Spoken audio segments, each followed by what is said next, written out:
Ya, terima kasih pemirsa, Anda masih bersama kami dalam bicara hari ini. Kita masih membahas event Seba Baduy merawat budaya, menggali potensi wisata.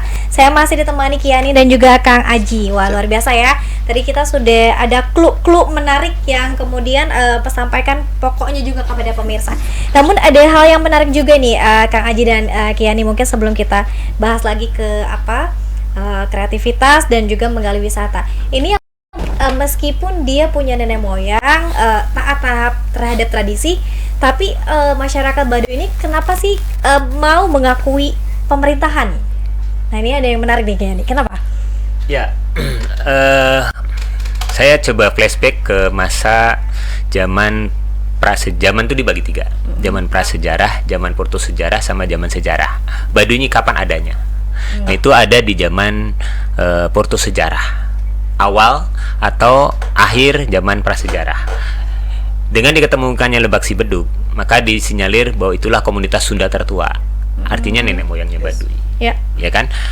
Mereka ditugaskan oleh ajarannya itu memang hanya untuk mengurus alam, menjaga alam. Mengakui Tuhannya satu, Gusti Allah. Mereka juga bersahadat tapi bukan Islam. Ini sudah wiwitan, berbeda nih. Dia punya rukun. Salah satunya tadi Ngalaksa, Kapudayan, Ngalanjakan, kemudian Seba, itu adalah rukunnya, rukun agama Sindawiwitannya. Nah, mereka di dalam ajarannya ya tadi harus mengakui siapa pemerintah yang pada saat itu memimpin. Zamannya kerajaan mereka akui, zamannya penjajahan mereka mengakui penjajahan. Nah, mereka adalah suku yang paling adaptif. Sehingga apa? Sehingga mereka tidak diruksak oleh pemimpin negara manapun atau yang menjajah sekalipun. Belanda nggak pernah ngerusak, Jepang nggak pernah ngerusak, Portugis nggak pernah ngerusak, Inggris nggak pernah ngerusak, Perancis nggak pernah ngutak-ngatik Baduy, karena mereka memang adaptif. Mereka tidak ikut campur dengan urusan orang lain. Mereka tugasnya adalah mengurus alam, menjaga alam. Baik itu secara batin, minimal secara batin doa tadi.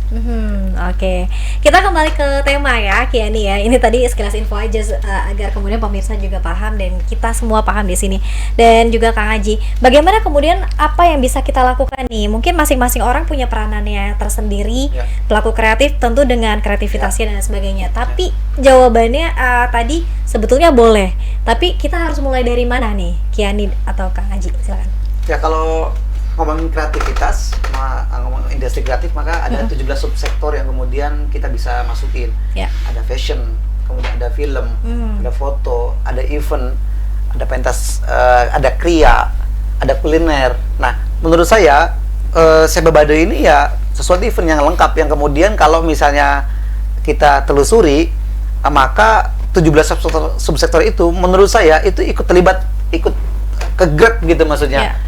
Coba kalau misalnya ketika Seba Baduy itu turun, teman fotografer itu pasti bisa turun, teman-teman filmmaker juga bisa turun, kriya juga pasti, souvenir itu. Nah, itu kan sebenarnya bisa kemudian kawan-kawan yang bergerak di situ bisa juga membuat souvenirnya, bisa kemudian kaosnya, ya kan, clothing dan lain-lain. Nah, begitupun juga misalnya event. Nah, event itu kan itu sudah terlihat sebetulnya setiap tahun itu melakukan Seba Baduy. Nah, menurut saya mungkin selama ini sepanjang yang saya tahu itu kawan-kawan di provinsi atau di daerah itu sudah melakukan sebetulnya, sudah melakukan menservis mereka, menyambut mereka.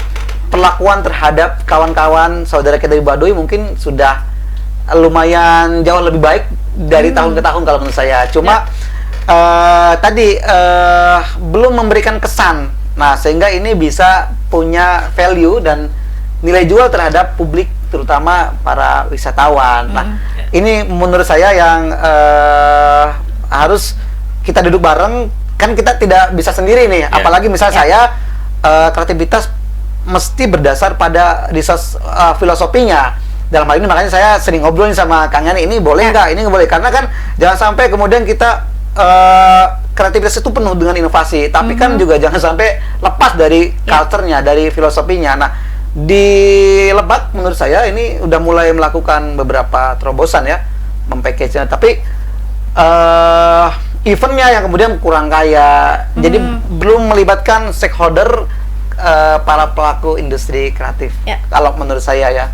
Ini yang kemudian sebenarnya PR-nya tuh mungkin Pak Yani, mungkin nanti Mbak dia bisa konfirmasi juga ke kawan-kawan di pemerintah ya. Meskipun Mbak Yani dia minta juga ya. Auditor juga sebenarnya. Dia budayawannya auditor. Kiani bagaimana nih? Apa perkembangannya kemudian? Apakah lebih perhatian perlu pemerintah daerah terhadap kegiatan Seba Baduy ini atau seperti apa? Ya, tadi berbicara menarik sebetulnya. Kalau memang pemerintahnya jeli atau kita entertain yang jeli dalam hal ini, kan masyarakat kita nggak tahu Baduy itu kayak apa. Betul nggak? Betul sekali. Nah, di saat Seba itu mestinya kesempatan kita memperkenalkan Baduy yang sesungguhnya. Contoh, dengan apa? Kita perkenalkan wisata kulinernya Baduy. Diadakan lomba deh. Paling bayangan saya misalnya, ini kan sebulan sebelum event misalnya kita kan bisa ngadain tuh show off misalnya, mengenalkan tadi fashion Baduynya misalnya, bisa kan? Ini souvenirnya. Nah, ini yang kemudian saya tidak melihat itu, Pak. Nah, ini kita sih karena ya kita mencoba ya melakukan itu dengan tentu dengan kapasitas saya, karena saya bergerak di broadcasting sama fotografi dan film, kami melakukan itu. Nah, tapi yang lain-lain kan ini yang kemudian mesti challenge itu, mesti disuntik gitu. Baik. Ya, termasuk maksud saya pameran etnografi suku Baduy. Jadi diperkenalkan loh, ini loh pakaian orang Baduy, ceweknya kalau menikah ininya ini. Jadi kayak lisung, tempat numbuk padi itu panjangnya 12 meter gitu loh.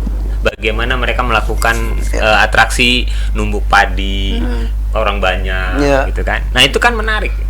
Deskripsi ritual-ritual yang mereka lakukan kan ada. Boleh saja kan? Boleh. Jadi misalnya ada balai adat, ada rumah puun, ada rumah apa, didesain seperti itu misalnya dalam konteks pameran tadi itu bisa. Boleh. Sangat menarik. Sangat menarik ya. Nah, ini kita jadi ingat nih Kang Haji dan Kiani, beberapa waktu lalu Pak Presiden Republik Indonesia Bapak Joko Widodo justru malah menggunakan pakaian Baduy. Jadi mungkin ada sedikit tanggapan. Gimana Kang Haji? Saya rasa itu sebenarnya kejelian orang-orang di sekitarnya Pak Jokowi ya melihat itu, dan saya surprise gitu. Dan sebelum itu sebenarnya kami sering kali memberikan pesan ya terhadap orang lingkaran istana. Contoh kecil 2018 saat rapat kemajuan tentang RUU kemajuan kebudayaan, saya ingat betul itu teman saya dari Lebak, Kang Boni Triana, itu pakai Baduy lengkap itu Kang. Jadi karena tahu persis, karena saya yang bawa bajunya. Nah itu, memang itulah yang kemudian perlu dikenalkan kan. Nah, mana mungkin masyarakat Pak Presiden kenal kalau misalnya dia tidak pernah ada kampanye, tidak pernah ada sosialisasi, perkenalkan gitu. Nah, ini yang kemudian keputusan Presiden untuk memakai kostum itu adalah buat saya itu apresiasi terhadap Baduy dan Banten ya, terutama bahwa lu tuh harusnya hargai gitu, apresiasi resource kultural, lokal wisdom ini yang bisa punya nilai historis dan nilai wisata. Oke, ini Presiden saja menggunakan, Pemdanya bagaimana Kiani? Apakah ini cukup tertampar ya kalau dalam tanda kutip untuk memperhatikan Baduy juga? Ya, sebetulnya ini kalau tampilan Presiden mengenakan pakaian Baduy itu kan sebuah pesan yang cukup mendalam sebenarnya kalau kita maknai kan gitu kan. Artinya konsennya negara terhadap pelindungan masyarakat adat di situ sudah tercermin gitu kan. Kemudian perintah-perintah Presiden di situ sudah tercermin sebetulnya. Artinya untuk melindungi, melestarikan itu sudah tercermin dengan beliau mengenakan pakaian adat tersebut. Nah, tinggal bagaimana kita pemerintah daerah dan masyarakat Banten memaknainya itu. Nah, gitu kan, bagaimana kita mengembangkan itu. Contoh kecil saja punten, seberapa pedulinya kita sebagai tuan rumah menyambut Seba Baduy, menyiapkan tamu-tamu kita untuk toilet deh, untuk tempat tidurnya deh, ya kan. Coba bandingkan dengan kita ketika kita berkunjung ke sana, Bagaimana kita diagungkan sebagai tamu oleh mereka. Tapi mereka tidak pernah protes. Tapi mereka tidak pernah mengeluh. Hebat mereka itu. Cuma itu kan kita yang melihat miris sekali. Itu hal-hal yang barangkali perlu perhatian. Gitu.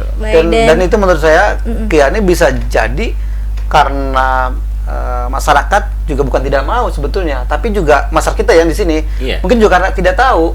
Nah itu tadi. Jadi, makanya saya rasa nih ke depan pemerintah tadi kenapa saya bilang ini sebetulnya mereka akan juga bahagia gitu. Jadi kita sebagai tuan rumah gitu kan, tamu ya tentu harus dikasih tahu informasinya. Yang tahu itu kan yang berorganisasi kan kawan-kawan tentu di OPD misalnya kebudayaan. Nah, ini yang kemudian mulai pekan atau tahun depan mungkin menurut saya udah mulai kan itu apa ya karena sudah puluhan tahun kan udah tahu tuh kita tuh.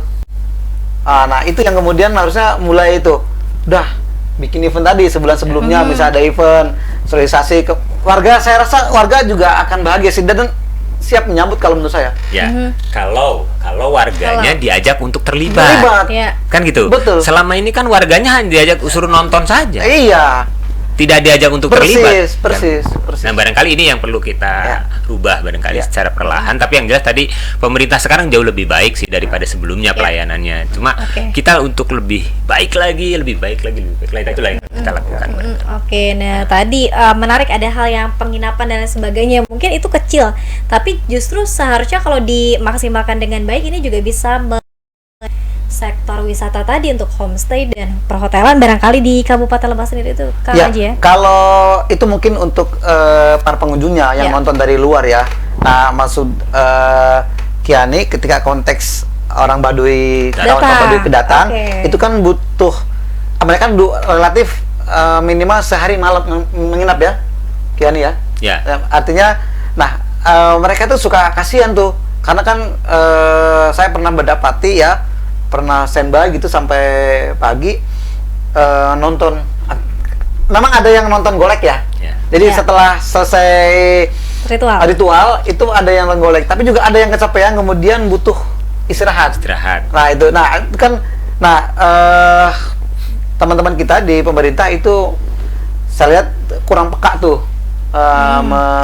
melakukan servis itu sehingga tadi kalau bisa kolaborasi melibatkan warga itu kayaknya warga juga mau gitu. Dengan semalam diinapin sama orang Baduy gitu. Satu kamar.